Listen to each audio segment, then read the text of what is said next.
Thank you. Hi, Abraham. Thank you very much. To you, Jerry, Esther, Abraham, Hicks, life keeps getting better and better and better.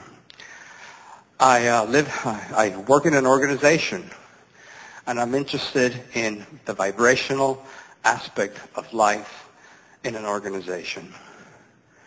I'm thriving in the organization because I've applied your teachings there.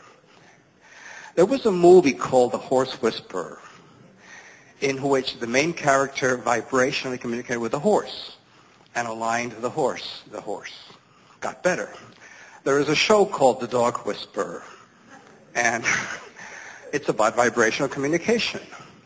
I want to communicate vibrationally with people in my organization, or I have been communicating, but I want to get better at it.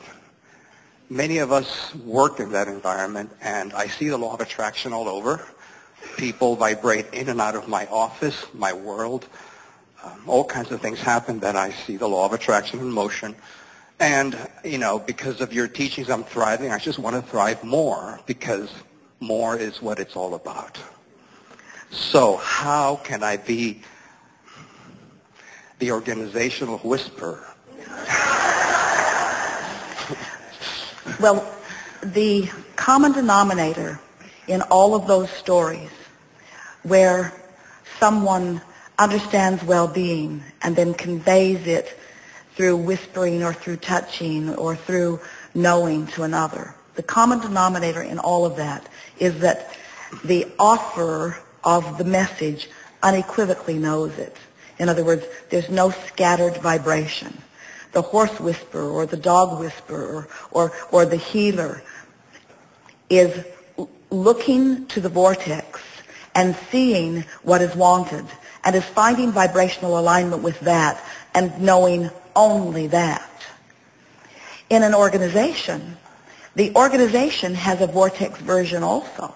So it's a matter of practicing the vortex version of whatever it is you're wanting to uplift more predominantly than you are practicing the version that they are offering. In other words, you're practicing the I know what we do want version of everything.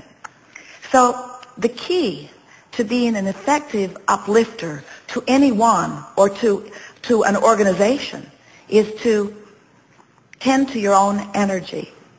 And so in an odd way, it's like saying be singular and not considering the entire organization while you gain your alignment, because the more people that you are holding as your object of attention, the greater potential for you to lose your connection. What we're talking about here, what the last things that we've been talking about here are about complete alignment. We've said it today in a few different ways, but the most powerful way that we say it is one who's connected to this energy of who you are, one who's really blended with the fullness of who you are, is more influential than millions who are not. So that's where your work is. So, right. So how can I expand on that? How can I be specific about that? This thing about having leverage, being in the vortex and being more powerful. I'd like to be a positive force in the organization. I'd like to be more of that. But the thing that's tripping you up is that as you see the organization, and we're going to be bolder and exaggerate far beyond what it deserves, as you see it dysfunctional, as you see it in need of some adjustment, the other side of that is its complete joyous functioning.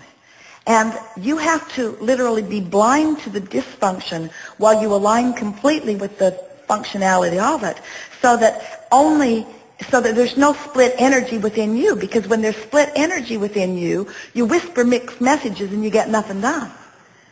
So it's a matter of tending to your own vibration, and that's what makes being a leader or an orchestrator or even interested in helping an organization, that's what makes it a little bit tricky, is that the organization itself, the existence of the organization itself, with all of its multifaceted personalities and so forth, has a greater potential of taking you out of the vortex than if you were keeping to yourself. So it's going to sound odd, but the best way to influence an organization is to spend as little time in it as possible.